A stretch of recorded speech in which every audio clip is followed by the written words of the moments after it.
নির্বাচনের সুনির্দিষ্ট তারিখের জন্য 5ই আগস্ট পর্যন্ত অপেক্ষা করবে বিএনপি। সুষ্ঠু পরিবেশ নিয়ে জামায়াতের সংশয়, বিতর্কিত উপদেষ্টাদের বাদ দেওয়ার দাবি।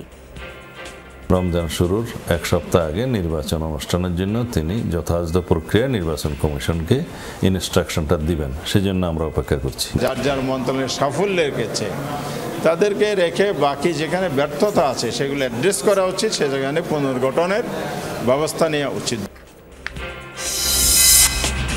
12টি মৌলিক বিষয়ে ঐক্যমত্য ফ্যাসিবাদ ঠেকাতে যথেষ্ট নয় মত বিশ্লেষকদের। স্থানীয় সরকার ও পুলিশের সংস্কারে দৃশ্যমান অগ্রগতি না হওয়ায় হতাশা। ঘুরে ফিরে পূর্বের মতোই ধারাবাহিকতা চলতে থাকবে। আমি তো মনে করি যে সংস্কারের ভবিষ্যৎ তাহলে অন্ধকার। জনগণের মতামত এবং পার্টির মতামতগুলো নিয়ে সরকারকে তো কিছু সিদ্ধান্ত নিতে হবে, সিদ্ধান্ত নিয়ে সরকারকে এটা বাস্তবায়ন করতে হবে। সরকার সেই কাজটা করতে ব্যর্থ হয়েছে। 24-30 জুলাই মার্চ ফর জাস্টিস নামে শুরু হয় আন্দোলনকারীদের নতুন কর্মসূচি। শোকাচ্ছন্ন বাংলাদেশ ফেসবুক প্রোফাইল লাল করে জানায় প্রতিবাদ। ওয়াশিংটনে শুল্ক ইস্যুতে যুক্তরাষ্ট্র ও বাংলাদেশ প্রতিনিধি দলের তৃতীয় দফার আলোচনা, বুধবারও চলবে এই বৈঠক। নতুন অর্থ বছরের প্রথম মুদ্রানীতিতেও সংকোচনমূলক ধারায় হাঁটবে কেন্দ্রীয় ব্যাংক। সুদ হার কমলেও নেই বিনিয়োগ বৃদ্ধির নিশ্চয়তা। চাকসু নির্বাচনের রোডম্যাপ চায় চট্টগ্রাম বিশ্ববিদ্যালয়ের ছাত্র সংগঠনগুলো। নীতিমালা তৈরি শেষ হলেই তারিখ ঘোষণা জানালো প্রশাসন। প্রতি বছরই বর্ষায় ডুবে যশোরের ভবদহ এলাকা। মাছের ঘের ব্যবসায়ীদের লোভে চরম দুর্ভোগে পড়ে অন্তত 10 লাখ। যে পরিমাণ জায়গাটা রাখে ঘের করা আর খনন করার কথা, সে পরিমাণ পর্যাপ্ত জায়গা রাখা নেই। বৃষ্টির সময় যে ওই ক্যানেল দিয়ে যাবে যে পানিটা, এই পথটা যখন না রাখতেছে তখন এসে এই জলাবদ্ধতা সৃষ্টি হচ্ছে।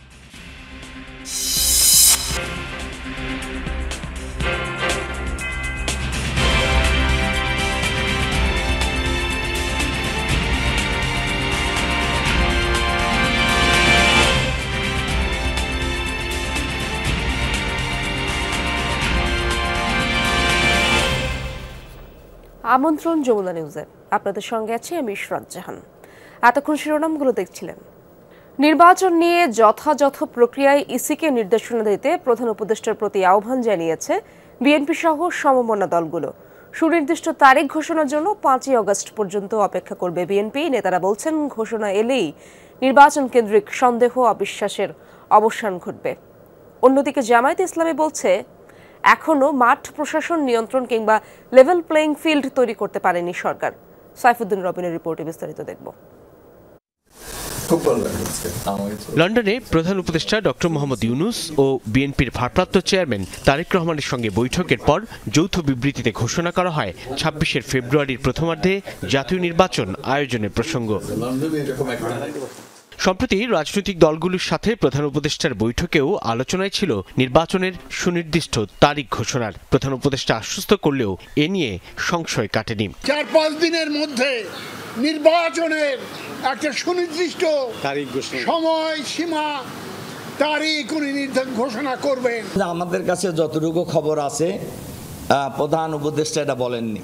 এমন দ্বিধান্বিত বাস্তবতায় নির্বাচন ঘিরে সরকারের পদক্ষেপ যথেষ্ট নয় বলে মনে করে রাজনৈতিক দলগুলো। ফেব্রুয়ারির প্রথমার্ধে রমজান শুরুর এক সপ্তাহ আগে নির্বাচন অনুষ্ঠানের জন্য তিনি যথাযথ প্রক্রিয়া নির্বাচন কমিশনকে ইনস্ট্রাকশনটা দিবেন, সেজন্য আমরা অপেক্ষা করছি। গণ অভ্যুত্থানের বর্ষপূর্তি হবে, হয়তো 5ই আগস্ট পর্যন্ত আমরা সেজন্য অপেক্ষা করব।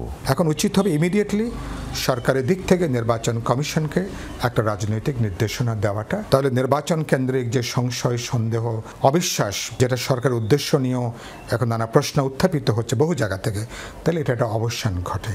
সরকারের বিরুদ্ধে নির্বাচন কেন্দ্রিক প্রশাসনিক ব্যর্থতার অভিযোগ তুললেও সুনির্দিষ্ট ঘোষণার বিষয়টি এড়িয়ে গেছে জামায়াতে ইসলামী। সরকার তো বলেছে ইতিহাসে সেরা নির্বাচন দেবেন, কিন্তু সেরা নির্বাচনের আয়োজনটা আরও সেরা হইতে হবে।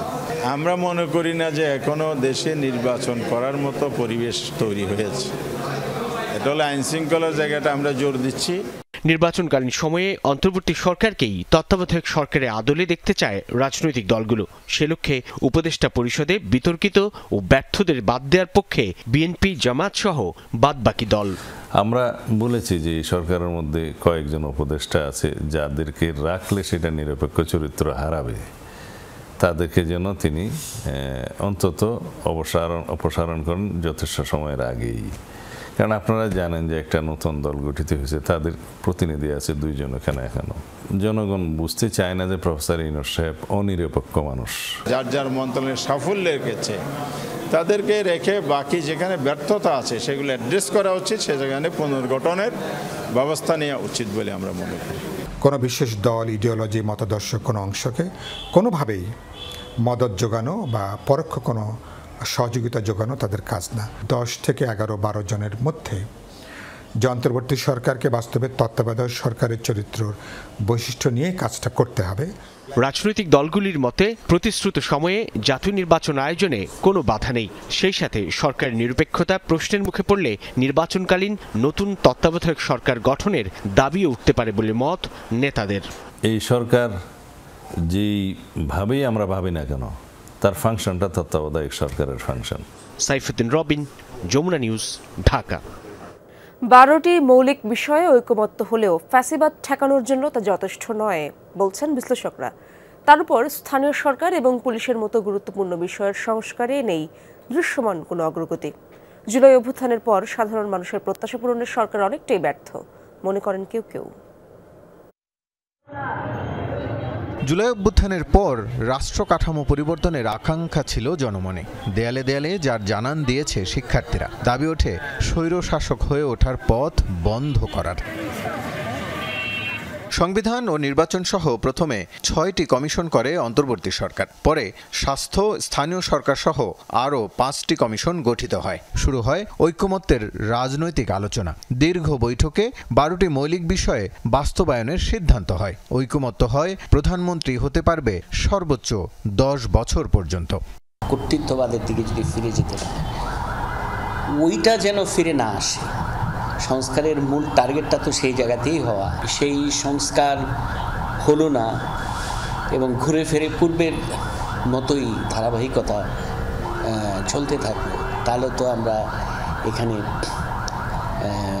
আমি তো মনে করি যে সংস্কারের ভবিষ্যৎ তাহলে অন্ধকার। তবে ঐকমত্য হয়নি বেশ কিছু গুরুত্বপূর্ণ বিষয়। দ্বিকক্ষ বিশিষ্ট সংসদে সবাই একমত হলেও পিআর প্রশ্নে দ্বিমত রয়ে গেছে। ঐক্য হয়নি সাংবিধানিক পদের নিয়োগ প্রসঙ্গেও। এর বাইরে স্থানীয় সরকার, স্বাস্থ্য ও পুলিশ সংস্কারের মতো গুরুত্বপূর্ণ বিষয়ে কোনো আলোচনাই হয়নি।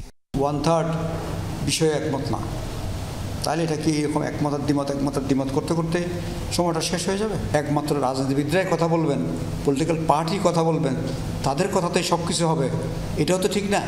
এখানে জনগণেরও তো মতামত আছে, আর এই জনগণের মতামতটা এবং পার্টির মতামতগুলো নিয়ে সরকারকে তো কিছু সিদ্ধান্ত নিতে হবে। সিদ্ধান্ত নিয়ে সরকারকে এটা বাস্তবায়ন করতে হবে। সরকার সেই কাজটা করতে ব্যর্থ হয়েছে। ঐকমত্যে পৌঁছানো বিষয়ের বাস্তবায়ন নিয়েও সংশয় কাটেনি। পরবর্তী সংসদ নাকি গণপরিষদের মাধ্যমে সংবিধানের সংস্কার হবে তা নিয়ে দলগুলোর মতপার্থক্য রয়েই গেছে। এই সরকার তো সংবিধান দিয়ে হয়নি, এই সরকারটা স্মুথলি চলছে না এবং সবাই সমর্থন করেছে না, কারণ ওই সময় এটার কোনো বিকল্প নাই। গণপরিষদ দরকার হলে আলাদা গণপরিষদ করবেন, আবার কি পার্লামেন্ট করবেন, একসাথে দুইটাই হয়ে যেতে পারে। আর একটা প্রসেস হচ্ছে যে আপনি কোনো কিছুই করবেন না, এখন যে নির্বাচিত হবে তাদের উপর ছেড়ে দিবেন। একটি দল যদি তারা 2/3 নিয়ে সংসদে যায়, আইদার তারা ডিলে করবে অথবা তারা ওটাকে থামিয়ে দেওয়ার চেষ্টা করবে। গণপরিষদ তো দলীয় ভিত্তিতেই আপনাকে করতে হবে, তাহলে তো ওইখানে যখন দলীয় ভিত্তিতে যদি গণপরিষদ যায় সেগুলো তো একই সমস্যা হবে, তাই না? পরিস্থিতিটাকে জটিলতার দিকে ইচ্ছা করে নিয়ে যাওয়া আর কি আমি মনে করি। বিশ্লেষকরা মনে করেন 5 আগস্ট রাজনৈতিক সংস্কৃতিতে খুব একটা পরিবর্তন আনতে পারেনি। স্বার্থের বেড়াজাল ছিন্ন করতে পারেনি নেতারা। ফলে 90-এর 3 দলীয় রূপরেখার মতো এবারও রাষ্ট্র সংস্কারের ভবিষ্যৎ নিয়ে শঙ্কা কাটেনি। রাসেল আহমেদ, যমুনা নিউজ, ঢাকা। ছাত্র জনতা হত্যায় পুরো দেশ যখন বিষণ্ণ, তখন প্রতিবাদী কর্মসূচি ঘোষণা করে কোটা সংস্কার আন্দোলনকারীরা। কর্মসূচির নতুন নাম মার্চ ফর জাস্টিস। তবে প্রিয়জন হারিয়ে শোকাচ্ছন্ন ছিল পুরো বাংলাদেশ। নেটিজেনরা এদিন প্রোফাইল পিকচার লাল করে জানান প্রতিবাদের ভাষা। দ্রোহ সঙ্গীতে বঙ্গবন্ধু এভিনিউতে কর্মসূচি পালন করে শিল্পী সমাজের একাংশ। অন্য আরেকটি অংশ যায় বিটিভিতে। আন্দোলনকারীদের দোসর বলেও উল্লেখ করেন তারা। আওয়ামী সরকারের মন্ত্রী ও প্রধানমন্ত্রীর নীতিজ্ঞানহীন কার্যক্রম চলতে থাকে এদিনও। সহকর্মী আহমেদ রেজা জানাচ্ছেন বিস্তারিত। ঠিক এদিক দিয়ে আসে, এসে বাবুর টিকা করে ডাইন চোখে এদিকে লাগে। ৩০ জুলাই ২০২৪-এ দেশ জুড়ে শিক্ষার্থী জনতা ও শিশু হত্যায় বিষণ্ণ ছিল পুরো বাংলাদেশ। প্রিয়জন হারানো পরিবারগুলোতে কেবল স্মৃতির কারাগার। সন্তান হারিয়ে অশ্রুসজল চোখে মা নয়, কাঁদছিল গোটা বাংলাদেশ। বাবা মায়ের কোলে প্রাণ হারানো আহাদ, বাড়ির ছাদে খেলতে গিয়ে গুলিতে মৃত্যুবরণ করা নারায়ণগঞ্জের ৬ বছর বয়সী রিয়াগোপ, জুলাই মিছিল দেখতে গিয়ে জীবন প্রদীপ নিভে যাওয়া ১৩ বছরের মোবারক, টিয়ারশেলের ধোঁয়া ঠেকাতে জানালা বন্ধ করতে গিয়ে গুলিবিদ্ধ ১১ বছরের সামি, ১০ বছরের হোসাইন, ১৪ বছরের তাহমিদ, সাদ মাহমুদ, ১৬ বছরের নাইমা ও ইফাতের মৃত্যু কেবলই সংখ্যা বাড়িয়েছে বাংলাদেশ নামক রাষ্ট্রে। এদিন গানে গানে সাম্প্রতিক হত্যা ও সহিংসতার প্রতিবাদ জানায় বিভিন্ন সামাজিক সাংস্কৃতিক সংগঠন। মরণে বিষণ্ণতা আর কণ্ঠে দ্রোহ নিয়ে পুলিশি বাধায় তখনকার বঙ্গবন্ধু অ্যাভিনিউতে ২.৫ ঘণ্টা কর্মসূচি পালন করে তারা। এদিকে স্বজনদের কান্নায় ভারী হয়ে ওঠে ঢাকার সিএমএম কোর্ট প্রাঙ্গণ। প্রিজন ভ্যানে প্রিয়জনকে এক নজর দেখার জন্য আকুল ছিল স্বজনরা। এদিন আওয়ামী লীগের যৌথ সভায় দলটির সাধারণ সম্পাদক ওবায়দুল কাদের বলেন, সাম্প্রতিক সহিংসতার নির্দেশ কোথা থেকে এসেছে, কারা অর্থের যোগান দিচ্ছে কিংবা কাদের সাথে বৈঠক হয়েছে, সব তথ্যই আছে সরকারের হাতে। জামাত নিষিদ্ধ করার সিদ্ধান্তকে সরকারের ইস্যু পরিবর্তনের অপকৌশল বলে মন্তব্য করেন বিএনপি মহাসচিব মির্জা ফখরুল ইসলাম আলমগীর। এদিকে আন্দোলনকারীদের উপর সরাসরি গুলি না চালানো এবং কোটা সংস্কারের সমন্বয়কদের মুক্তি চেয়ে করা রিটের শুনানি আরও এক দফা হয় এদিন। এছাড়া রাষ্ট্রপক্ষকে আদালত প্রশ্ন করেন, ৬ সমন্বয়ক নিরাপত্তার কথা তোলেননি, তাদের ডিবিতে আটকে রাখা হয়েছে কেন? শুনানি ঘিরে দুপক্ষের আইনজীবীদের উত্তপ্ত বাক্য বিনিময়ে দফায় দফায় হট্টগোল হয় এজলাসে। নির্বাহী আদেশে জামাত শিবির নিষিদ্ধ হচ্ছে এমন গুঞ্জন চলছিল বেশ কদিন ধরেই। সহিংসতার ঘটনায় ওই দিন পর্যন্ত ডিএমপির বিভিন্ন থানায় ২৬৪টির বেশি মামলা হয়েছে। এর মধ্যে ৫৩টি হত্যা মামলা, আর গ্রেফতার হয়েছেন ২,৮০০-র বেশি। তবে এদিন সামাজিক যোগাযোগ মাধ্যমে বিপ্লবের নতুন মাত্রা দেখে পুরো বিশ্ব। নেটিজেনরা সামাজিক যোগাযোগ মাধ্যমে লাল রঙে তাদের বিক্ষোভ প্রকাশ করেন।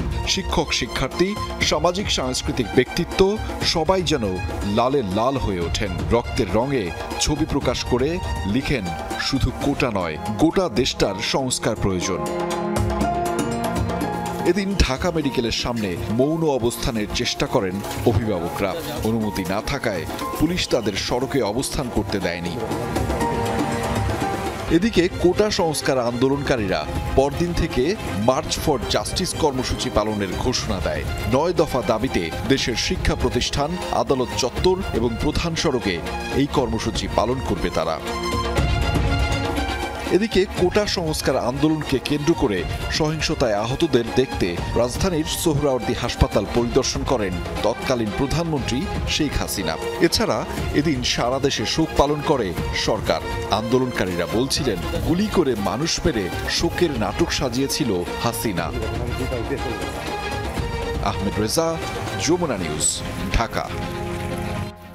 মার্কিন শুল্ক আরোপ নিয়ে যুক্তরাষ্ট্রের সাথে তৃতীয় ধাপে হলো বাংলাদেশ প্রতিনিধি দলের বৈঠক। স্থানীয় সময় মঙ্গলবার দুপুর ২টায় শুরু হওয়া আলোচনা চলে বিকেল ৫:৩০ পর্যন্ত।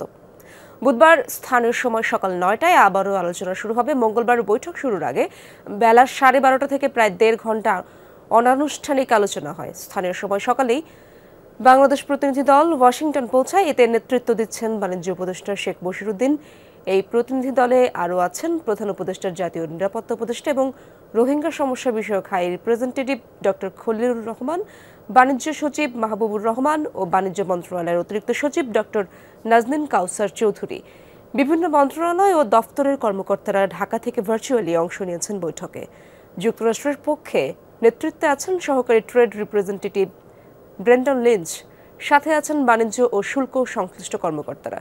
শুল্ক সংক্রান্ত আলোচনায় পুরো বিষয়টি সমন্বয় করেছে ওয়াশিংটন ডিসির বাংলাদেশ দূতাবাস। বৃহস্পতিবার ঘোষণা করা হচ্ছে অর্থবছরের প্রথম মুদ্রানীতি। এবারও সংকোচনমূলক ধারা অব্যাহত থাকবে। মূল্যস্ফীতি আরও কমিয়ে আনতে নীতি সুদহার আপাতত না কমানোর সিদ্ধান্ত নিয়েছে বাংলাদেশ ব্যাংক। বলা হচ্ছে সুদহার কমলেও বর্তমান পরিস্থিতিতে বিনিয়োগ বাড়বে এমন নিশ্চয়তা নেই, তাই সংকোচনমূলক ধারার পক্ষে অর্থনীতিবিদরাও। দেশের অর্থনীতিতে কি পরিমাণ টাকার সরবরাহ থাকবে এবং সুদের হার কত হবে তা নির্ধারণ করা হয় মুদ্রানীতির মাধ্যমে। মূল্যস্ফীতি নিয়ন্ত্রণ, টেকসই প্রবৃদ্ধি নিশ্চিত করা এবং টাকার মান স্থিতিশীল রাখাই মূল উদ্দেশ্য। মূল্যস্ফীতি নিয়ন্ত্রণে শুরু থেকেই তৎপর বর্তমান গভর্নর। দায়িত্ব নিয়ে 3 দফা বাড়িয়েছেন নীতি সুদহার। এর ফলে মূল্যস্ফীতি কমে নেমে এসেছে আতঙ্কের ঘরে, তবে এখনও এটি লক্ষ্যমাত্রার উপরে।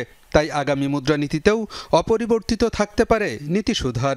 এবারে যে মনিটারি পলিসি সেটাও পূর্বের মনিটারি পলিসির ন্যায় একই ধারাবাহিকতা হওয়ার সম্ভাবনাই বেশি।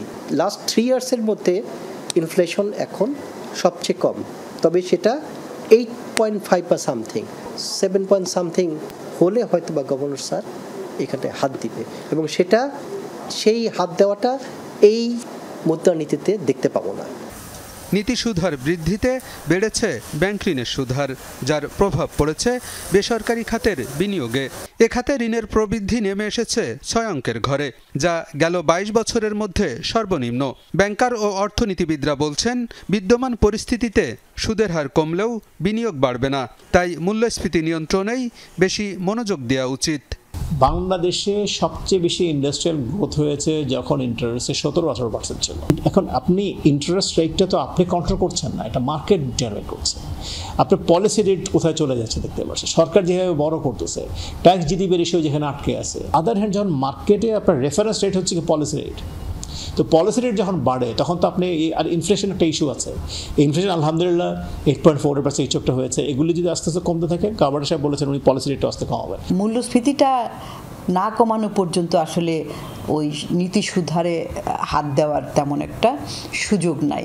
শুধুমাত্র তো আপনি ঋণের সুদহার কমিয়ে আসলে বিনিয়োগ আকর্ষণ করা যায় না। যখন আমরা দেখেছি যে সুদহার কম ছিল তখনও কিন্তু বিনিয়োগ হয়নি, কারণ ওই যে অন্যান্য যে সূচকগুলো রয়েছে সেখানে তো কোনো উন্নতি না, সেগুলোও কিন্তু অবনমন ঘটেছে। তবে মূল্যস্ফীতি আরও কিছুটা কমলে নীতি সুদহার কমিয়ে আনার পরামর্শ অর্থনীতিবিদদের। আলমগীর হোসেন, যমুনা নিউজ, ঢাকা। চট্টগ্রামের রাউজানে বিএনপির দুপক্ষের সংঘর্ষের ঘটনায় উত্তর জেলা বিএনপির আহ্বায়ক কমিটি বিলুপ্ত ঘোষণা করা হয়। কমিটির আহ্বায়ক ছিলেন গোলাম আকবর খন্দকার। কিছুক্ষণ পর দলের কেন্দ্রীয় ভাইস চেয়ারম্যান গিয়াসউদ্দিন কাদের চৌধুরীর পদও স্থগিত করা হয়। মঙ্গলবার রাত 8টার দিকে কেন্দ্রীয় বিএনপির সিনিয়র যুগ্ম মহাসচিব রুহুল কবির রিজভীর সৈকৃত এক চিঠিতে উত্তর জেলার আহ্বায়ক কমিটি বিলুপ্ত করা হয়। এর আগে বিকেলে চট্টগ্রামের পৌরসভার গহিরা 1 নম্বর ওয়ার্ডে সংঘর্ষে জড়ায় বিএনপির দুপক্ষ। পুলিশ জানায়, আগামী 9 আগস্ট জুলাই বিপ্লব অনুষ্ঠানের প্রচারণার অংশ হিসেবে মোটরসাইকেল শোডাউনে বের হন বিএনপির কেন্দ্রীয় ভাইস চেয়ারম্যান গিয়াসউদ্দিন কাদের চৌধুরী। একই সময় বিএনপি চেয়ারপারসনের উপদেষ্টা গোলাম আকবর খন্দকারের নেতৃত্বেও আরেকটি শোডাউন বের করা হয়। দুপক্ষ মুখোমুখি হলে দেখা দেয় উত্তেজনা, এক পর্যায়ে বাঁধে সংঘর্ষ। এ সময় কয়েকটি মোটরসাইকেল ও গাড়ি ভাঙচুর করা হয়। এই ঘটনায় বেশ কয়েকজন আহত হয়।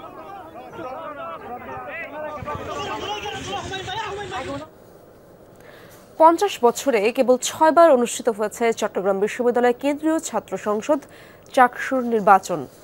দীর্ঘদিন ধরে ছাত্র সংসদ সক্রিয় না থাকায় বন্ধ সব কার্যক্রম। বিশ্ববিদ্যালয় সাংবাদিক সমিতি এবং বিভিন্ন সাংস্কৃতিক সংগঠনের কার্যালয় থাকলেও চাকসু ভবন এখন শিক্ষার্থীদের খাবার হোটেল। গণ অভ্যুত্থানের পর নির্বাচনের আশা করলেও রোডম্যাপ ঘোষণা না হওয়ায় হতাশ ছাত্র সংগঠনগুলো। তবে বিশ্ববিদ্যালয় প্রশাসন বলছে দ্রুতই নির্বাচনের তারিখ জানানো হবে। 1966 সালে যাত্রা করা চট্টগ্রাম বিশ্ববিদ্যালয় পা দিয়েছে 59 বছরে। অর্ধশত বছরে কেন্দ্রীয় ছাত্র সংসদ নির্বাচন হয়েছে মাত্র 6 বার। সর্বশেষ 1990 সালে অনুষ্ঠিত হয় চাকসু নির্বাচন। দীর্ঘ ৩৫ বছর ধরে ছাত্র সংসদ কার্যকর না থাকায় চাকসু ভবন এখন শিক্ষার্থীদের কাছে খাবার হোটেল হিসাবে পরিচিত। যদিও ভবনটিতে বিশ্ববিদ্যালয় সাংবাদিক সমিতির কার্যালয় ও বিভিন্ন সাংস্কৃতিক সংগঠনের অফিস রয়েছে। তবে সকালের নাস্তা এবং দুপুরের খাবার খেতেই সেখানে যান বেশিরভাগ শিক্ষার্থী। চাকসু মূলত আমরা ডেইলি বেসিসে ইউজ করি খাওয়া দাওয়ার জন্য, আর কোনো কাজ নাই। এখন পর্যন্ত চাকসু সম্পর্কে আমাদের কোনো ধারণাই নেই। এটা আমরা একটা পার্ট টাইম হোটেল হিসেবে নিচ্ছি। আমরা আসি মূলত এখানে অল্প টাকায় খাবার খাওয়ার জন্য। আমরা জানি এটাই চাকসু, আমাদের কাছে কনসেপ্ট এটাই। বৈষম্য বিরোধী ছাত্র আন্দোলনে আওয়ামী লীগ সরকারের পতনের পর শিক্ষার্থীদের দাবি ছিল এই চাকসু নির্বাচনের। এ নিয়ে বিশ্ববিদ্যালয় প্রশাসন বিভিন্ন ছাত্র সংগঠনের প্রতিনিধিদের সাথে একাধিকবার বৈঠকও করেছে, কিন্তু নির্বাচনের রোডম্যাপ ঘোষণা না হওয়ায় হতাশ ছাত্র সংগঠনের প্রতিনিধিরা। নেগেটিভ রাজনীতির কারণে মানে নো পলিটিক্স একটা সাউন্ড উঠেছিল এবং এর বিপরীতে কি চাচ্ছিল, সবার আশা ছিল যে প্রত্যেকটা বিশ্ববিদ্যালয় ছাত্র সংসদ নির্বাচন হবে। ওনাদের সব কিছুই ঠিকঠাক মতো চলছে, কিন্তু সাধারণ শিক্ষার্থীদের অধিকারের কোনো প্রশ্ন আসলে সেক্ষেত্রে ওনারা কেমন জানি একটা আচরণ শুরু করে দিচ্ছেন। চাকসু হবে কি হবে না এটাই আমরা দ্বিধাদ্বন্দ্বে আছি। এবং আপনারা দেখেছেন শেষ পর্যন্ত প্রতিবাদ স্বরূপ আমাদের এই বিশ্ববিদ্যালয়ের শিক্ষার্থীরা চাকসুর নাম পরিবর্তন করে ভাতগড় বা ভাতের হোটেল, জুবরা ভাতের হোটেল দেওয়া হয়েছে। সাধারণ শিক্ষার্থীদের দাবি দ্রুত নির্বাচনের। চাকসু ইতিমধ্যে তফসিল ঘোষণা করে ফেলছে, কিন্তু ছবি এখনো মর্গে। সাধারণ ছাত্রদের অধিকার নিশ্চিত করবার জন্য আদৌ কি চট্টগ্রাম বিশ্ববিদ্যালয় কাজ করবে? আমরা এটা দাবি করছি যে আমাদের চাকসু নির্বাচন অতি দ্রুত ঘোষণা করা হোক। বিশ্ববিদ্যালয় প্রশাসনের দাবি চাকসু ও হল সংসদের নীতিমালা তৈরির কাজ শেষ হয়েছে, দ্রুত নির্বাচনের তারিখ ঘোষণা করা হবে। চাকসু নীতিমালা তৈরি হয়েছে এবং এরপরে শুরু হয়েছে হল সংসদ নির্বাচনের নীতিমালা, এটা চাকসুর সাথে সম্পর্কিত, সেটাও তৈরি হয়েছে। ওই নীতিমালা অনুযায়ী আমাদের চাকসু নির্বাচন হবে। এখন আপনি আমাকে ডেট চাইলে আমি এই মুহূর্তে ডেট দিতে পারবো না। আমরা চিন্তা ভাবনা করে আমরা যেটা ছাত্রদের জন্য ভালো হয় সেটা করব। সর্বশেষ নির্বাচনে চাকসুর ভিপি নির্বাচিত হন নাজিমুদ্দিন এবং জিএস আজিমুদ্দিন। শহীদুল সুমন, যমুনা নিউজ, চট্টগ্রাম। সরকারের নীতিমালায় তৈরি হয়েছে প্রতিবন্ধকতা, তাই 6 দফা দাবি না মানলে রোববার থেকে শুরু হবে আন্দোলন। ওই দিন থেকে জ্বালানি তেল সরবরাহ বন্ধের হুমকি দিয়েছে Bangladesh tank lorry owners association. দাবির সাথে একাত্মতা জানিয়েছেন পেট্রোল পাম্প মালিকরাও। নেতারা জানান, নানামুখী নিয়ন্ত্রণে জ্বালানি তেল সরবরাহ সম্ভব না, সেক্ষেত্রে ত্বরিত ব্যবস্থা নেওয়া দরকার। ট্যাঙ্ক লরির মাধ্যমেই সারা দেশের পেট্রোল পাম্প সহ নানা স্থানে সরবরাহ করা হয় জ্বালানি তেল। স্পর্শকাতর হওয়ায় নিশ্চিত করতে হয় সতর্কতা। তবে ট্যাঙ্ক লরি চলাচলে তৈরি হয়েছে প্রতিবন্ধকতা। সাধারণ পরিবহনের মতোই ট্যাঙ্ক লরির বাণিজ্যিক জীবনী শক্তি 25 বছর নির্ধারণ করেছে সরকার, কিন্তু অন্যান্য পরিবহনের মতো সার্বক্ষণিক চলাচল করে না ট্যাঙ্ক লরি। একই সাথে ট্যাঙ্ক লরি চলাচলের রুট পারমিট দেয়া এবং অন্যান্য বাণিজ্যিক গাড়ির মতো হঠাৎ করে আয়কর দ্বিগুণ করায় তৈরি হয়েছে সংকট। ট্যাঙ্ক লরি কভার্ড ভ্যান বা ট্রাক বা বাসের মতো রেগুলার চলে না, তার ইকোনমিক লাইফ ওই বাস ট্রাকের মতো করলে তো হবে না। এটাকে বাস্তবতার নিরিখে করা দরকার। তা না করলে অ্যাট এ টাইমে আমাদের প্রায় অলমোস্ট 30 to 40% গাড়ি বন্ধ হয়ে যাবে।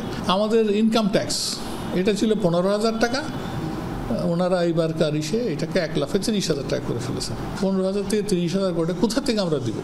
ট্যাঙ্ক লরি চালকদের হালকা যানের লাইসেন্স সরবরাহ করা হয়। এক্ষেত্রে যোগ্যতার ভিত্তিতে হেভি লাইসেন্স দেবার দাবি তুলেছে এই সংগঠন। বলা হচ্ছে, রাস্তায় চলাচলের সময় পুলিশের হয়রানি বেড়েছে, কাগজপত্র পরীক্ষার নামে যা করা হচ্ছে তা অসহনীয়। আমাদের একবার লোড একবার খালি, তাহলে আমাদের একবার লোড আসে, তা আমাদের কেন 30-32 হাজার টাকা আয়কর ধরলো? আর বাস হলো একবার লোড যায় আবার আসে, তাহলে হাফ ডাউন টিপ হয়। এই জন্য তারা 6 দফার আন্দোলন দিছে। শনিবারের মধ্যে দাবিগুলোর বাস্তবায়ন চায় ট্যাঙ্ক লরি ওনার্স অ্যাসোসিয়েশন এবং পেট্রোল পাম্প ওনার্স অ্যাসোসিয়েশন। বলা হয়, নিয়ন্ত্রণের কারণে 5 শতাধিক ট্যাঙ্ক লরির কার্যক্রম বন্ধ হয়ে গেছে। ধরেন লাইসেন্স ফি থাকে হয়তো 12,000 টাকা, 14,000 টাকা, সেখানে এক্সট্রা মানি, আন্ডার হ্যান্ড মানি অনেক বেশি হয়। যেটা আমরা বলছিলাম, একটা আমব্রেলার নিচে আপনারা একটা অ্যারেঞ্জমেন্ট করে দেন, আমরা নির্দিষ্ট টাকাটাও করে জমা দিলে তাহলে আর ওই সমস্ত ঝামেলাগুলো থাকলো না। দাবি না মানলে আগামী রোববার থেকে বন্ধ থাকবে সারা দেশে জ্বালানি তেল সরবরাহ। যখন আপনি স্ট্রাইক কল করবেন তখন আপনার নেত্রী মানে এটা সরকারি কর্মকর্তা বা সংশ্লিষ্ট কর্মকর্তা তখন বসে। রিমন রহমান, যমুনা নিউজ, ঢাকা। লালমনিরহাটে কমতে শুরু করেছে তিস্তার পানি, খুলে রাখা হয়েছে ৪৪টি জলকপাট। উজানের ঢলে নদীর পানি বৃদ্ধি পেয়ে জেলায় বন্যা দেখা দেয়। রাতে তিস্তা ব্যারাজের ডালিয়া পয়েন্টে নদীর পানি বিপদসীমার ওপর দিয়ে প্রবাহিত হচ্ছিল। পানির তোড়ে হাতীবান্ধা উপজেলার ধুবনি এলাকার একটি কাঁচা রাস্তা ভেঙে যায়, তবে সকাল থেকে কিছুটা কমতে শুরু করেছে। এখনও পানিবন্দী সদর, হাতীবান্ধা, কালীগঞ্জ উপজেলার নদী তীরবর্তী নিম্নাঞ্চলের 15টি গ্রামের ৫,০০০ পরিবার। ডুবে গেছে রাস্তাঘাট, ফসলি জমি, ভেসে গেছে মাছের ঘের। পানি উন্নয়ন বোর্ডে কর্মকর্তা জানান, নদী তীরবর্তী ধুবনি এলাকায় একটি বাঁধ ক্ষতিগ্রস্ত হয়ে পানি লোকালয়ে প্রবেশ করেছে, তবে আগামী ২৪ ঘন্টা পানির স্তর স্থিতিশীল থাকতে পারে এবং কমে যাওয়ার সম্ভাবনা রয়েছে। ভবদহ যশোরের দুঃখ হিসেবেই যার পরিচিতি। কয়েক দশক ধরে বর্ষার জলাবদ্ধতায় চরম দুর্ভোগে পড়েন এলাকার অন্তত ১০ লাখ মানুষ। অথচ এই জলাবদ্ধতা যতটা না প্রাকৃতিক তার থেকে বেশি মানব সৃষ্ট। মাছের ঘের ব্যবসায়ীদের লোভের কারণে বন্ধ হয়ে গেছে পানি নিষ্কাশনের পথ। তাই প্রতি বছরই বর্ষায় ডুবে ভবদহ। যতদূর চোখ যায় ছোট বড় মাছের ঘের, দেখে বোঝার উপায় নেই একসময় এগুলোই ছিল ৩ ফসলি জমি। এসব মাছের ঘের একদিকে যেমন গিলেছে ফসলি জমিকে, সেই সাথে ডুবিয়েছে গোটা ভবদহকেও। এই অঞ্চলের অনেকেই নিজের জমি থাকার পরও জলাবদ্ধতার কারণে পরের জমিতে করেন দিনমজুরের কাজ। আমার জমিতে তো আগে একসময় ফসল হতো, কিন্তু এখন এই জলাবদ্ধতার কারণে কোনো ফসল হয় না। আগে তিল, কলই, মুসুরি টুসুরি সব কিছু হইতো এখানে, অনেক বাড়ি সব বেড়ে যাইতো তিল কলইতে। এখন হয় না, এই যে গেরবেড়ি, অনেক গেরবেড়ি করে বেলাতে জায়গা নেই, পানি বাধ্য হয়ে পড়ে থাকে। তারপরে আমরা এখন কি করব, ওই দেখেন ওই যাই নপাড়ায় কাজ করি, কারগুতি করি। মুক্তেশ্বরী, টেকা ও হরিনদের পাশাপাশি ভবদহে রয়েছে ছোট বড় ৫২টি বিল। একসময় জোয়ার ও বৃষ্টির পানি সহজে নেমে গেলেও ঘের ব্যবসায়ীদের লোভের কারণে বন্ধ হয়ে যায় নিষ্কাশনের পথ।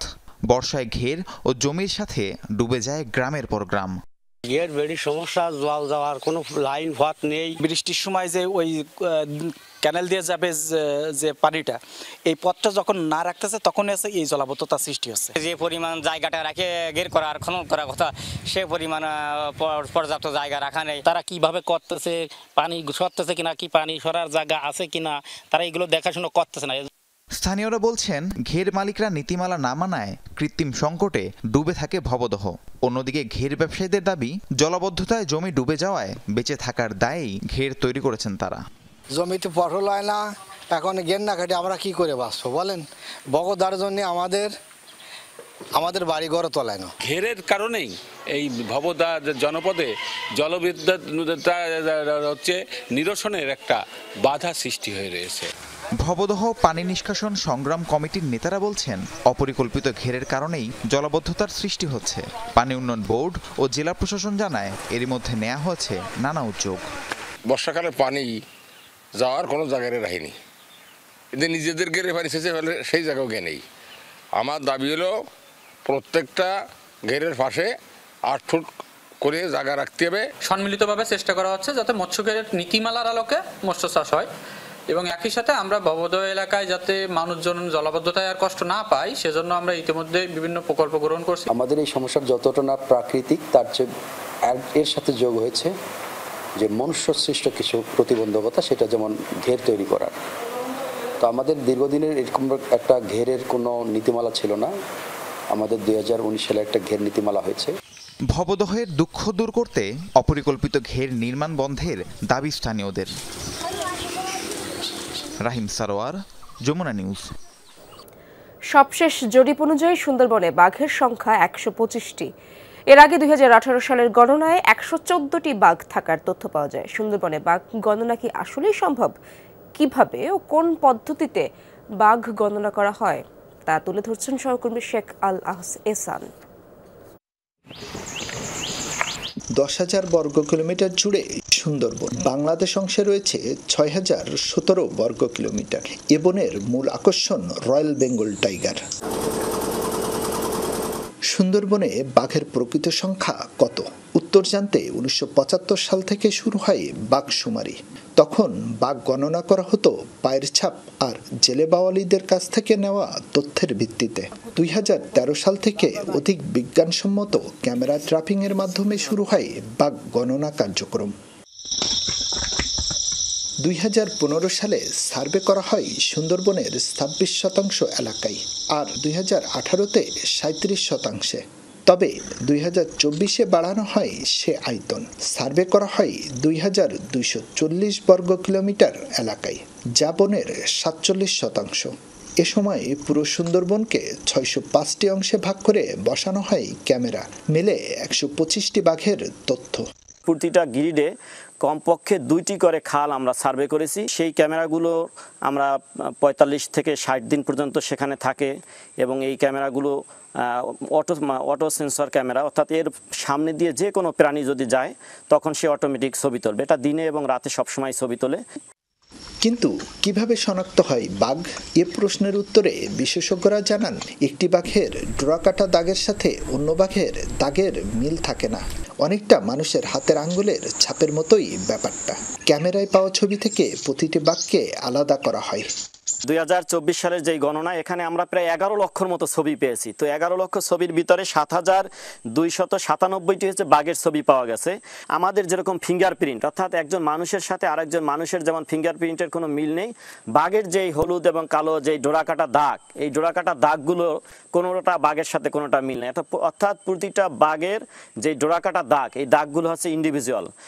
অন্যান্য জরিপে খুলনা রেঞ্জে বাঘের সংখ্যা ছিল খুবই কম, কিন্তু এবারের জরিপে এই রেঞ্জে পর্যাপ্ত বাঘের সংখ্যা পাওয়া গেছে।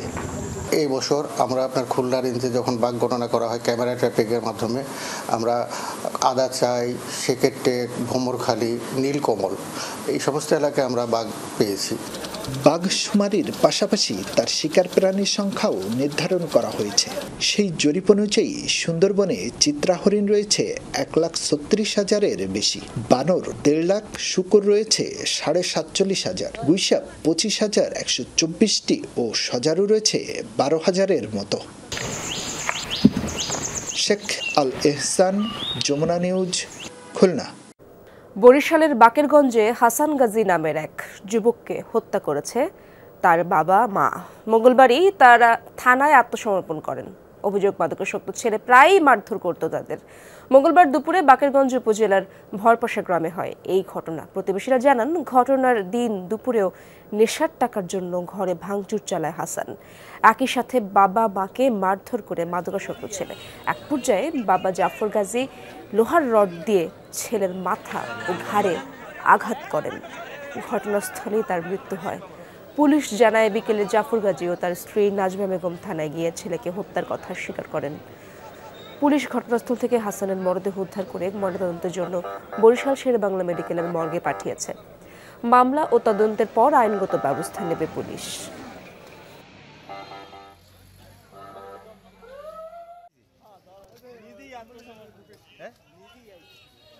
সিরাজগঞ্জের সঙ্গুইর দিঘির সুফলভোগীরা এখনো বন্দী আওয়ামী লীগ নেতাদের জালে। অভিযোগ, অভ্যুত্থানের পর নতুন কমিটি হলেও দিন বদলায়নি, এখনো প্রভাব বিস্তার করছে তারা। বাধা দিলে মামলা দেয়া সহ নানাভাবে ভয় ভীতি দেখানো হচ্ছে। তদন্ত করে বিষয়টি খতিয়ে দেখার আশ্বাস তারাস উপজেলা প্রশাসনের। সিরাজগঞ্জের তারাস উপজেলার প্রত্যন্ত অঞ্চলের সরকারি খাস খতিয়ানভুক্ত সঙ্গুই দিঘি। স্বাধীনতার পর 32 বিঘা আয়তনের দিঘির চারপাশে বসবাসরতদের স্বাবলম্বী করতে প্রতি বছর লিজ দিয়ে আসছে উপজেলা মৎস্য বিভাগ, যা পরিচালিত হয় 7 সদস্যের একটি কমিটির মাধ্যমে। নিয়ম অনুযায়ী অসচ্ছল 81টি পরিবারের সবাই পাবে লাভের সমান অংশ। কোনো অবস্থাতেই দেয়া যাবে না সাব লিজ। স্থানীয়দের অভিযোগ, বিগত আওয়ামী লীগ সরকারের সময় প্রভাবশালী ব্যক্তিরা এই দিঘিতে মাছ চাষ শুরু করে। জুলাই অভ্যুত্থানের পর পূর্বের লিজ বাতিল করে গঠিত হয় নতুন কমিটি, যার নেতৃবৃন্দ নতুন করে আর সাব লিজ দিতে রাজি হয়নি। এরপর থেকেই একের পর এক মামলা দিয়ে আতঙ্কে ফেলা হচ্ছে সুফলভোগী পরিবারগুলোকে। আওয়ামী লীগের 17 বছর তো করছেই, 5ই আগস্টের পরে ফ্যাসিস্ট পতনের পরে এই অবধি করে আসছে, 4 মাস তো করছে জোর করে, আবার এইটা পাইতারা এরা নিজেরা আবাদ করবি, জবরদখল করে নিচ্ছে এবং আমাদের পুকুরে যে মাছ মারে তার মাছ এক ফোঁটাও দেয় না, আমাদের দেখতেই দেয় না। সবাই 81 জন মিলে আমরা এই পোনা ছাড়ার পরে ছালামাজি আর এই মোস্তফা তার হাইলা আমাদেরকে নির্যাতন করে মামলা দেয়। আমার সেক্রেটারিকে 15 লাখ টাকার মামলা দিয়েছে, আমাকে 12 লাখ টাকার মামলা দিয়েছে।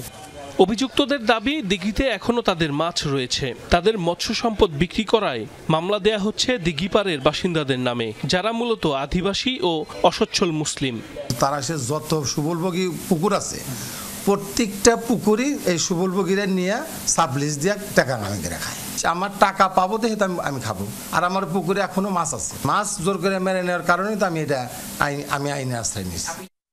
বলতে পারে চাষাই করে, কিন্তু আমরা অনেক পুকুর চাষ করি, কেউ এরকম বলতে পারি না যে আমি কারোর অত্যাচার জুলুম এগুলো করি না। গোটা বিষয়টি তদন্ত করে ব্যবস্থা নেওয়ার আশ্বাস উপজেলা মৎস্য কর্মকর্তার। যদি আপনার কেউ সাবলিজ নেয় সেটা আমরা উপজেলা কমিটির মাধ্যমে ওই সুফল গ্রুপকে বাতিল করে নতুন তালিকা করে তাদেরকে আবার লিখ দিতে পারবো। লিখিত অভিযোগ পাই সেক্ষেত্রে আমরা অনেক ক্ষেত্রে কার্যকরী কমিটি না, ওই সুফল দলের মধ্যে কার্যকরী কমিটি থেকে 7 সদস্য বিশিষ্ট ওইটা পরিবর্তন করে দিই। থানার ভারপ্রাপ্ত কর্মকর্তা জানান, মামলা সরাসরি করা হয় আদালতে, আর সুফলভোগীদের কাছ থেকেও মেলেনি কোনো অভিযোগ, তাই কোনো পদক্ষেপ নেওয়ার সুযোগ নেই তার। যারা সুফলভোগী রয়েছেন তাদের পক্ষ থেকে কোনো অভিযোগ এ পর্যন্ত আমরা বিজ্ঞ আদালত থেকে এবং বাদী পক্ষের কাছ থেকে আমরা পাইনি। তো সেক্ষেত্রে এই বিষয়ে যদি তারা কোনো আইনি সহায়তা নিতে চায়, সেক্ষেত্রে আমরা বাংলাদেশ পুলিশ এবং আমাদের তারা থানার পক্ষ থেকে আমরা অবশ্যই চেষ্টা করব যারা সুফলভোগী আছে তারা যেন তাদের ন্যায় বিচারটুকু পায়। সাইফ আহমেদ, যমুনা নিউজ। ইসরায়েলের কট্টর ডানপন্থী 2 মন্ত্রীর ওপর ভ্রমণ নিষেধাজ্ঞা আরোপ করেছে নেদারল্যান্ডস। সামাজিক মাধ্যমে প্রকাশিত এক চিঠিতে এই তথ্য নিশ্চিত করেছে দেশটির সরকার। ফিলিস্তিনিদের বিরুদ্ধে সহিংসতার উস্কানি ও গাজায় জাতিগত নিধনের ইন্ধন দেওয়ার অভিযোগে জাতীয় নিরাপত্তা মন্ত্রী বেন গাভির ও অর্থমন্ত্রী বেজালেল স্মোরিচের বিরুদ্ধে এই পদক্ষেপ নেওয়া হয়েছে। পাশাপাশি গাজায় দুর্ভিক্ষ পরিস্থিতির জন্য দেশটিতে নিযুক্ত ইসরায়েলি রাষ্ট্রদূতকে তলব করা হবে বলেও জানিয়েছে ডাচ সরকার। এদিকে এই পদক্ষেপের পর নেদারল্যান্ডসের রাষ্ট্রদূতকেও তলব করেছে ইসরায়েল সরকার। এর আগে ইসরায়েলকে রাষ্ট্রীয় হুমকি তালিকায় যুক্ত করে নেদারল্যান্ডস। গাজায় পাঠানো বাক্স ভর্তি ত্রাণ জোরপূর্বক দখলে নিচ্ছে অসাধু ব্যবসায়ী আর গ্যাং সদস্যরা। বিনামূল্যে পাওয়া সহায়তার পণ্য বিক্রি করছে চড়া দামে। পরিস্থিতি নিয়ন্ত্রণে স্থলপথে নজরদারির আওতায় ত্রাণ পাঠানোর পরামর্শ দিচ্ছেন বিশেষজ্ঞরা। অন্যদিকে গাজায় ত্রাণ পৌঁছালেও সেগুলো খুব একটা পুষ্টিকর নয়, তাই অনাহার আর অপুষ্টিতে ভোগা শিশুদের জন্য সেসব তেমন উপকারী নয়। আকাশ থেকে ফেলা হচ্ছে ত্রাণ ভর্তি বাক্স, প্যারাশুটের মাধ্যমে যা নেমে আসছে গাজা উপত্যকার বিভিন্ন স্থানে। ত্রাণ ভর্তি এসব বাক্সে পাঠানো হচ্ছে চাল, ডাল, তেল, পাস্তা আর বিভিন্ন প্রকার টিনজাত পণ্য। তবে ত্রাণ পেয়েও নাখোশ দীর্ঘদিন অনাহারে থাকা গাজা উপত্যকার মানুষ। কী কারণে অসন্তুষ্ট তারা? বিশ্লেষকরা বলছেন, যেটুকু ত্রাণ পাঠানো হচ্ছে পরিমাণে তা যথেষ্ট নয়, নেই পুষ্টি উপাদান। ফলে উপত্যকার অপুষ্টিতে ভোগা শিশুদের বিশেষ উপকারে আসছে না সেগুলো। বাচ্চাদের এই ক্যান ভর্তি খাবারগুলো খাওয়ানো কতটা স্বাস্থ্যকর? তাদের ফল, মাংস আর ডিমের মতো পুষ্টিকর খাদ্য প্রয়োজন। গাজায় যেসব ত্রাণ পাঠানো হচ্ছে তা প্রাপ্তবয়স্কদের জন্য, পরিমাণেও তা যথেষ্ট নয়। এসব পণ্যে কিছু প্রোটিন ছাড়া পুষ্টিগুণ নেই বললেই চলে।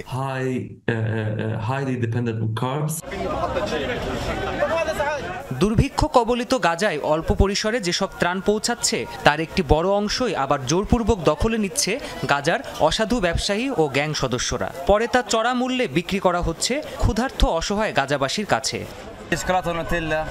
কিছু লোক ত্রাণ নিজেদের দখলে নিয়ে নিচ্ছে আর ব্যবসায়ীরা সেগুলো লুকিয়ে রাখছে। ত্রাণ থেকে পাওয়া বেবি ফর্মুলা মিষ্টি, আইসক্রিম আর শরবতের দোকানে বিক্রি করা হচ্ছে। বিনামূল্যে পাওয়া ত্রাণ চড়ামূল্যে বিক্রি করছে ব্যবসায়ীরা। 1 কেজি আটা $60 আর ডাল সর্বোচ্চ $35 বিক্রি হচ্ছে। এত অর্থ আমরা কোথায় পাবো? অসহায় শিশু আর মানুষগুলোর প্রতি তাদের একটু দয়া দেখানো উচিত। বিশ্লেষকরা বলছেন এয়ারড্রপ পদ্ধতিতে ত্রাণ বিতরণের ফলেই এই বিশৃঙ্খলা তৈরি হয়েছে। ত্রাণের বাক্স শরণার্থীদের তাঁবুতে পড়ে হতাহতের ঘটনাও ঘটেছে। একটুখানি ত্রাণ পেতে কারাকারি, এমনকি খুন জখমের মতো ঘটনাও ঘটছে অহরহ। এ পরিস্থিতিতে স্থলপথে নিয়মতান্ত্রিকভাবে ত্রাণ বিতরণকেই একমাত্র সমাধান বলে মনে করছেন বিশ্লেষকরা। প্রাণপ্রতিম কুণ্ডু, যমুনা নিউজ। 8.7 মাত্রার শক্তিশালী ভূমিকম্পে কেঁপে উঠল রাশিয়ার পূর্ব উপকূলের কামচাটকা উপদ্বীপ। বুধবার স্থানীয় সময় সকালে অনুভূত হয় কম্পন। সুনামি সতর্কতা জারি হয়েছে অঞ্চলটিতে। মার্কিন ভূতাত্ত্বিক জরিপ সংস্থা USGS জানিয়েছে ভূপৃষ্ঠ থেকে 12 মাইল গভীরে অনুভূত হয়েছে ভূকম্পনটি। তবে এই দুর্যোগে এখনও হতাহতের কোনো তথ্য পাওয়া যায়নি। জাপান, তাইওয়ান ও যুক্তরাষ্ট্রের হাওয়াই দ্বীপেও জারি করা হয়েছে সুনামি সতর্কতা। জাপানের আবহাওয়া বিভাগ জানিয়েছে সুনামির জেরে দেশটির পূর্ব এবং উত্তর পূর্ব উপকূলে 10 ফুট উচ্চতায় আছড়ে পড়তে পারে ঢেউ। নাগরিকদের সমুদ্র এলাকা এড়িয়ে চলার আহ্বান জানিয়েছে জাপান ও রাশিয়ার প্রশাসন।